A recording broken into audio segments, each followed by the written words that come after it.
अस्सलाम वालेकुम जी, मैं हूं ज़िया बलोच। सामीन, सिर्फ 20 घंटों के वक्फे से इमरान खान साहब को, उनकी अहलिया को और साबिक वज़ीर ख़ारिजा शाह महमूद कुरैशी साहब को बड़ी सज़ा यानी मेजर पेनल्टीज़, बड़ी सज़ाएँ सुना दी गई हैं। इस पर बात हो रही है कि सज़ा दुरुस्त है, गलत है, उसके लिए क्या तरीक़ाकार इख्तियार किया गया है। लेकिन आज की इस नशिस्त में मैं ये अर्ज़ करना चाहूँगा कि आखिर इन जाबराना फ़ैसलों का, कम से कम इनको जाबराना फ़ैसले कहने कहेंगे, ज़ालिमाना फ़ैसलों का मकसद क्या है? क्योंकि ये वो फ़ैसले हैं जिनको सिर्फ़ उनके अपने ही नहीं, इमरान खान साहब के अपने ही नहीं, इमरान खान साहब के जो मुखालिफ़िन हैं, वो भी इन्हें गलत फ़ैसले करार दे रहे हैं और इससे सुबकी अलहदा हो रही है। तो आखिर इन जाबराना फ़ैसलों का मकसद क्या था? और ये 2 फ़ैसले आने के बाद, अगरचे 8 फरवरी में अभी 8 दिन बाकी हैं, जो इलेक्शन है, और वो भी इलेक्शन हो या ना हो, क्योंकि उस पर भी बहुत सारे सवालिया निशानात पैदा हो गए हैं। तो क्या इन 2 फैसलों से जो मकासद हासिल किए जाने थे, क्या वो मकासद हासिल कर लिए गए या नहीं किए गए? और दूसरी तरफ इमरान खान साहब को जो इन फैसलों के नतीजे में जो नुकसान पहुँचाना था, जो डैमेज करना था, वो क्या डैमेज हुआ या नहीं हुआ? और बात सिर्फ नहीं, 2 सवाल आगे भी हैं कि इन फ्यूचर यानी 8 फरवरी और उसके बाद तक जो हुकूमती तिरकश है, उनमें कितने तीर बाकी हैं? मज़ीद क्या-क्या किया जा सकता है? इरादे क्या हैं? क्या या कम से कम क्राइम क्या है कि मज़ीद भी कुछ होगा? और दूसरी तरफ इमरान खान साहब के लिए और पाकिस्तान तहरीक-ए-इंसाफ के लिए कौन-कौन से रास्ते हैं कि जिन पर वो अपनी जा-खुलासी करा सकते हैं या कम से कम ये जो डैमेज हो रहा है, बहुत ज़्यादा नुकसान हो रहा है, इस नुकसान को कंट्रोल कर सकते हैं? जी, सबसे पहले तो हम आते हैं फैसले की तरफ। जो गुज़श्ता रोज़ फैसला सुनाया गया, वो साइफ़र रेफ़रेंस के हवाले से था, जिसमें 10-10 साल दोनों रहनुमाओं को कैद बा मुशक्कत सुनाई गई। और उसके 20 घंटे बाद एक और फैसला सुनाया गया, जो तोशाखाना के हवाले से है। इसमें मोहतरमा बुशरा बीबी, जो इमरान खान साहब की अहलिया हैं, और खुद इमरान खान साहब को 14-14 साल कैद सुनाई गई और दोनों को 10-10 साल के लिए किसी भी सियासी ओहदे के लिए नाअहल करार दिया गया। बात यही तक नहीं है, बल्कि 78 मिलियन 787 मिलियन रुपए यानी 78 करोड़ 70 लाख रुपए जुर्माना भी फी का आयद किया गया। इन दोनों को इकट्ठा किया जाए तो ये तकरीबन 1 अरब और 54 करोड़ रुपए से भी ज़ायद बनते हैं, 1.5 अरब से भी ज़ायद बनते हैं, 154 करोड़ रुपए बनते हैं, जो उन दोनों को कलेक्टिवली जुर्माना आयद किया गया है। अच्छा, इसमें तरीकाकार क्या इख्तियार किया गया? हैरत अंगेज तौर पर इसमें जो कानून है, प्रोसीजर है, जो तरीकाकार है, उसकी धज्जियां उड़ाई गई। जो गुज़श्ता रोज़ का केस था, उसमें भी 342 के बयानात कलमबंद नहीं किए गए और उसमें भी जिरा का हक नहीं दिया गया, या जिरा जो की गई, वो अपनी तरफ से प्रोसिक्यूटर अपनी तरफ से डिफेंस के वकला मंगा के, जिसे मैं छोटे कहता हूँ, 2 छोटे वकला को मंगाकर छोटों के ज़रिए साइफ़र केस का फैसला सुना दिया गया। लेकिन यहाँ पर उससे भी ज़्यादा जल्दी थी। उसकी वजह क्या थी कि शायद जज बशीर साहब बीमार थे और यहाँ और जल्दबाजी की गई और जज साहब ने कहा कि आपका जो हक़ दिफ़ा है, वो भी ख़त्म कर दिया गया है। यानी जिरा आप नहीं कर सकते, आप अपने जनाब जो आपके गवाह हैं, जो भी गवाह हैं, कोई एविडेंसेस नहीं दे सकते, शहादतें नहीं दे सकते। अच्छा, पिछले जो केस है, उसमें जनाब सिकंदर ज़ुल्कुरनैन साहब जो थे, वो पीटीआई के वकील थे। साइफ़र केस में मोहम्मद सिकंदर ज़ुल्कुरनैन पीटीआई के वकील थे। वहाँ बहाना क्या गढ़ा गया कि जनाब जज साहब जो वकला हैं, वो जानबूझकर केस को डिले कर रहे हैं। इस हवाले से सिकंदर ज़ुल्कुरनैन साहब ने जो अपनी प्ली सामने रखी, वो ये थी कि जनाब उनकी दाँत का कोई इन्फेक्शन थी और उन्होंने वहाँ सर्जरी करवाई है, वो बोलने के काबिल नहीं है, इस वजह से वो नहीं आ सकते। अच्छा, अब यहाँ भी 2 हवालों से बात की जा रही है।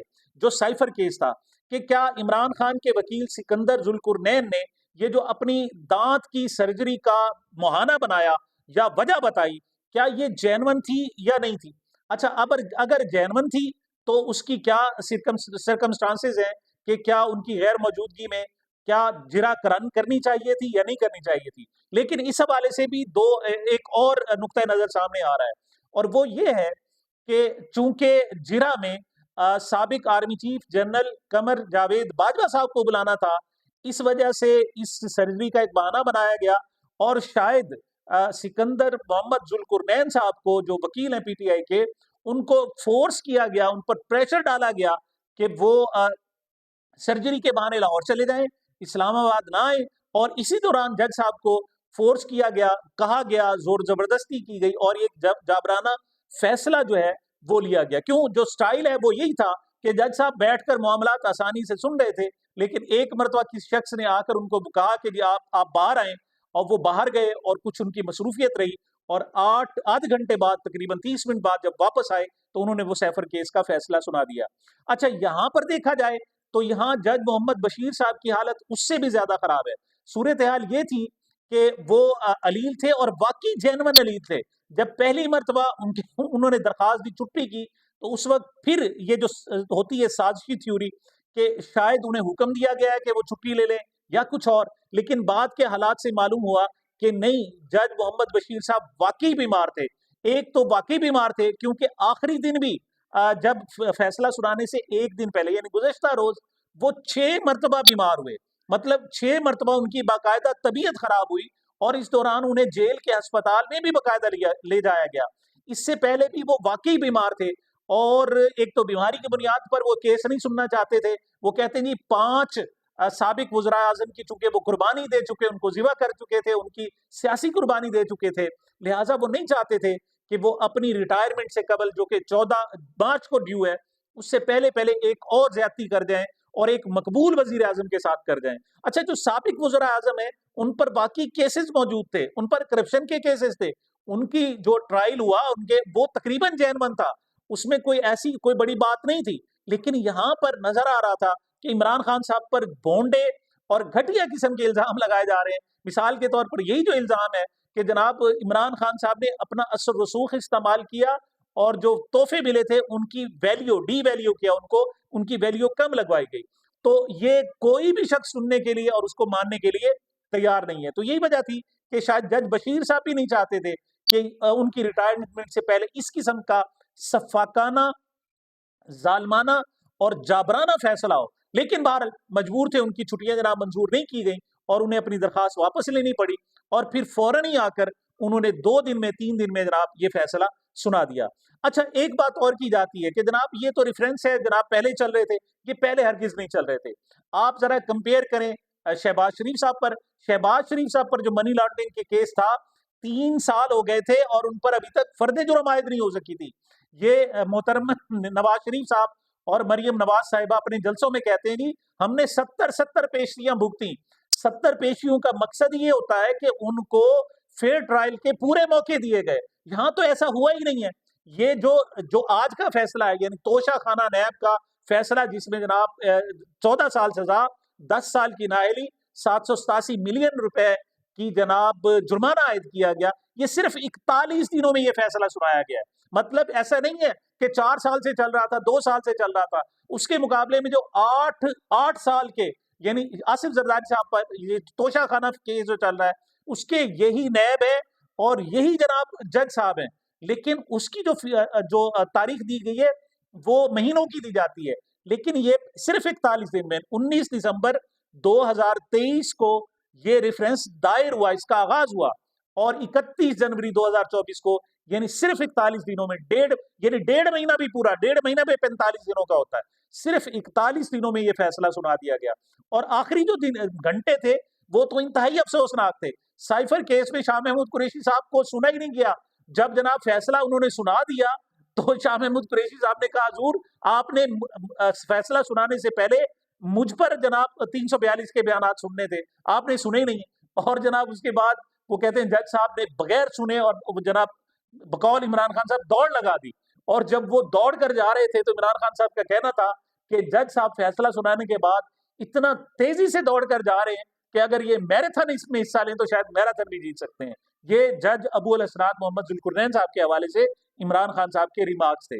अच्छा, इधर जज मोहम्मद बशीर साहब की हालत भी ऐसी थी कि सुबह सुबह उन्होंने इमरान खान साहब को बुलवाया, और उनके पास डिप्टी सुप्रीडेंट अकरम नामी शख्स है, अकरम नामी डिप्टी सुप्रीडेंट जेल है वहां, वो जाकर इमरान खान साहब को बुलाकर लाए।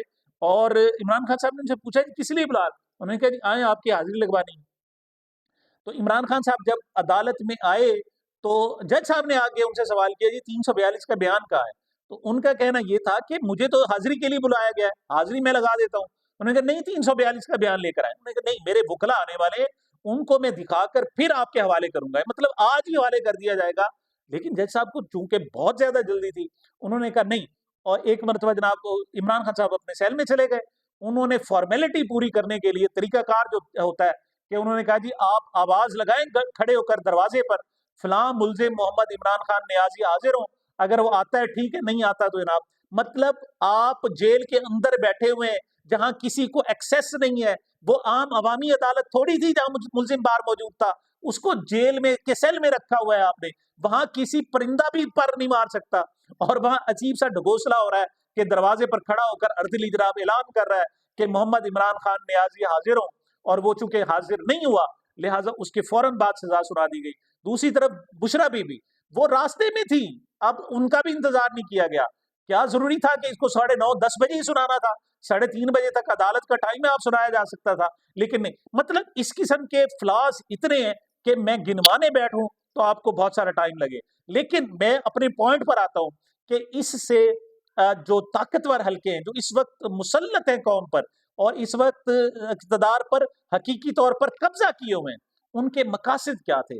मेरे ख़्याल में उनके 2 मकासद हैं। पहली बात, वो इमरान खान को तोड़ना चाहते थे। मैंने अपनी आखिरी व्लॉग में भी बताया था कि आखिरी रात जब साइफर केस का फैसला सुनाया जाने लगा, तो 12 मुलाकातें की गई इमरान खान साहब से और उन्हें कहा गया कि अब भी आपके पास वक़्त है, आप मान जाएँ, मामलात ठीक हो सकते हैं। लेकिन इमरान खान साहब नहीं माने, तो उन्हें बहुत ज़्यादा मतलब प्रेशराइज़ करने की हद हो गई। लेकिन वो चूँकि एक स्पोर्ट्समैन है और उसने सारी ज़िंदगी इसी अंदाज़ में गुज़ारी है, वो प्रेशर नहीं लेता। वो देख रहा होता है कि 5 रोज़ा मैच है, अगली जो टीम है इंतहाई सख्त है, लेकिन वो बॉलिंग करा रहा होता है, उसकी सारी ज़िंदगी ट्रेनिंग ही ऐसे हुई है। और प्रैक्टिस की सूरत-ए-हाल ये थी कि 45 डिग्री सेंटीग्रेड के शदीद टेम्परेचर पर उसने मुसलसल 3-3 घंटे तक बॉलिंग कराई है। मतलब इस हद तक वो जनाब अपने आसाब पर और अपने जिस्म पर कंट्रोल रखता है। तो उसको उसको तो कम से कम तोड़ा नहीं जा सका, और जैसे मैंने बताया कि उसको तोड़ा जा सका होता तो वो मुस्कुरा ना रहा होता। होना तो ये चाहिए था कि वो परेशान होता, जज साहब हशाश-बिशाश होते। बल्कि लग ऐसे रहा था कि सबसे ज़्यादा जज साहब परेशान हैं। बल्कि जब उनको फैसला सुनाया गया, तो इमरान खान साहब ने सहाफ़ियों से गुफ्तगू करते हुए कहा कि देखें कितनी परेशानी में जज साहब को डाल दिया, कितने परेशान हैं, और ये सारा उनके बकौल ये वीगो डाले जो हैं, उनके असरात हैं और वो सारे ज़ाहिर हैं। इमरान खान साहब फिर भी मौजूद रहे। हाँ, अलबत्ता उन्हें थोड़ी-सी तकलीफ़ उस वक़्त हुई जब उनकी अहलिया को इस हवाले से नामज़द किया जा रहा था। वो 30 जनवरी को ही तैयार थे कि जनाब वो उसी दिन शायद गिरफ्तार कर ली जाएँगी और फैसला सुना दिया जाएगा। लेकिन 1 दिन पोस्टपोन कर दिया गया, अगले दिन वो आई नहीं और फैसला सुना दिया गया। ऐसे में जो ट्रोलिंग हुई है जनाब हमारे यहाँ हमारे मीडिया पर, वो बड़ी अफ़सोसनाक है।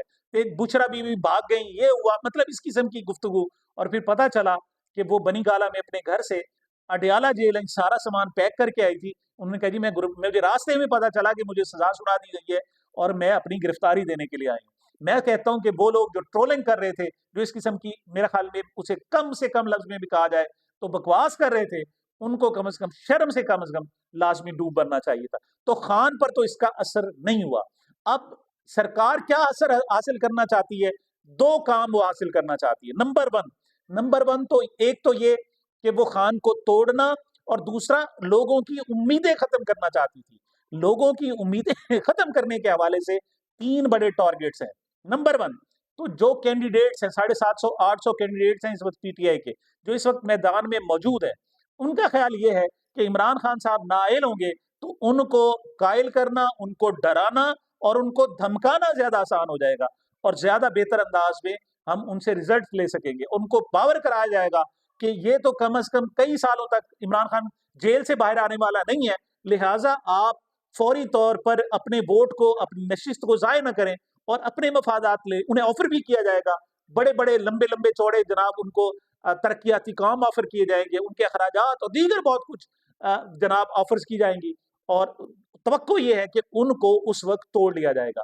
अच्छा, दूसरा दूसरा जनाब इसका जो बड़ा मकसद है, वो अवाम को डिमोरलाइज़ करना था। पब्लिक, जो लोग समझ रहे थे कि जनाब इमरान खान साहब को जाएँगे, हुकूमत बन गई तो 2-3 महीने बाद ही ये सारे केसेस रिवर्स होंगे और इमरान खान साहब वापस आ जाएँगे।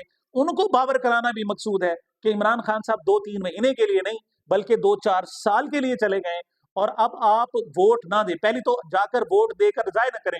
जिस तरह हमने ये रिजल्ट्स ये जनाब अदालती फैसले ले लिए, इसी तरह हम इंतखाबी पोलिंग का रिजल्ट भी ले लेंगे, इंतखाबी नताइज भी ले लेंगे, चाहे आप वोट डालने जाएँ, चाहे वोट ना डालने जाएँ।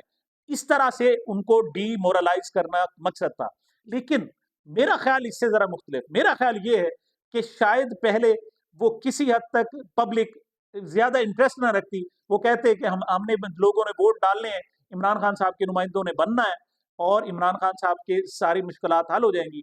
लेकिन अब जितना शिद्दत से वार किया गया इमरान खान साहब पर, जितना ज़ोर ज़बरदस्ती की गई है, उससे लगता है कि ये उलट भी हो सकता है, ये जनाब रिवर्स भी हो सकता है और बाकी लोग जो पहले शायद ना निकलते, अब बड़ी मज़ीद बहुत ज़्यादा शिद्दत से निकले और जाकर आगे रिजल्ट्स को तब्दील करके रख दें। जी, आगे गवर्नमेंट क्या करना चाहती है? कम से कम 2-3 हवाले और हैं, जो अभी इमरान खान साहब पर मज़ीद वार आएँगे। कौन से?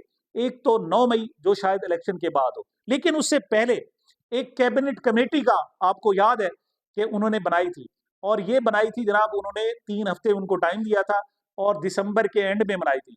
ये 20 तारीख तक यानी 20 जनवरी तक 2024 तक इनका रिजल्ट आना था और 20 से आज 31 जनवरी हो गई, यानी 12 दिन ऊपर हो गए, लेकिन उस काबीना कमेटी का कोई पता नहीं है।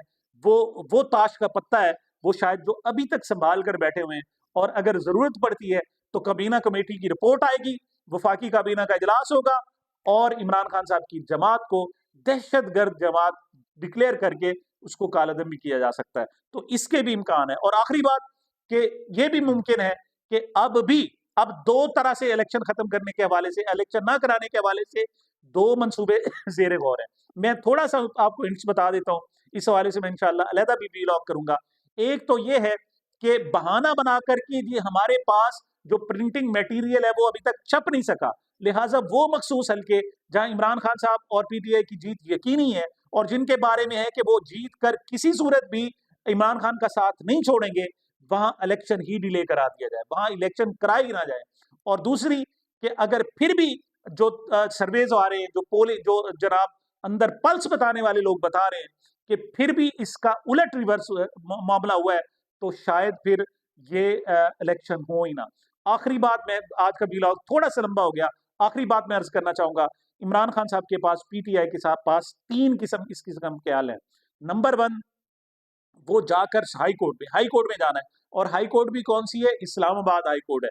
इसमें मुझे मज़ीद बताने की ज़रूरत नहीं कि वहाँ की क्या सूरत-ए-हाल है, वहाँ जज किस माइंडसेट के बैठे हुए हैं, ये एक अलहदा कहानी है। बहरहाल 3 इम्कानात हैं। नंबर 1 तो वहाँ जाकर जो सज़ा है उसको सस्पेंड करवा दिया जाए। ये फौरी तौर पर मुमकिन है, लेकिन इससे जो उनकी नाअहली है वो बरकरार रहेगी। दूसरा ये है कि अपील यानी इस फैसले के खिलाफ अपील सुनी जाए। लेकिन उसके सुनने के लिए कम से कम 1.5 से 2 साल, क्योंकि उससे पहले मुमकिन नहीं है। 2018-19 के जो केसेज़ हैं, वो अब समाअत के लिए मुकर्रर हो रहे हैं, उनके लिए इम्कान नहीं है। लेकिन एक और भी दरमियान में इम्कान है, वो ये है कि दोनों जिस भोंडे तरीके से ये ट्रायल हुए हैं, इन ट्रायल्स को ही चैलेंज कर दिया जाए, फैसले को ना छेड़ा जाए और सज़ा की मुअत्तली की भी नहीं, कि नहीं ये ट्रायल ही दुरुस्त नहीं हुए। अगर ये साबित कर दिया जाए कि 342 के जनाब बयानात नहीं हुए, सही तरीके से आर्गू नहीं किया गया, सही तरीके से सुना नहीं गया और ये सारा अमल दखल है, तो ऐसे में भी ये फैसला रिवर्स हो सकता है। पीटीआई इस हवाले से क्या करेगी? इस हवाले से इंशाअल्लाह आने वाले व्लॉग्स में मज़ीद आपको तफसीलात बताएँगे। नंबर 1 कि हुकूमत क्या करने जा रही है और पीटीआई के पास क्या ऑप्शंस है, इस पर इंशाअल्लाह, क्योंकि मैं समझता हूँ बहुत कम इस पर बात हुई, इस पर दोबारा बात होगी। मुझे मेरे चैनल को अपनी मोहब्बत और दुआओं में याद रखिएगा। मिलते हैं छोटे से वक्फे के बाद।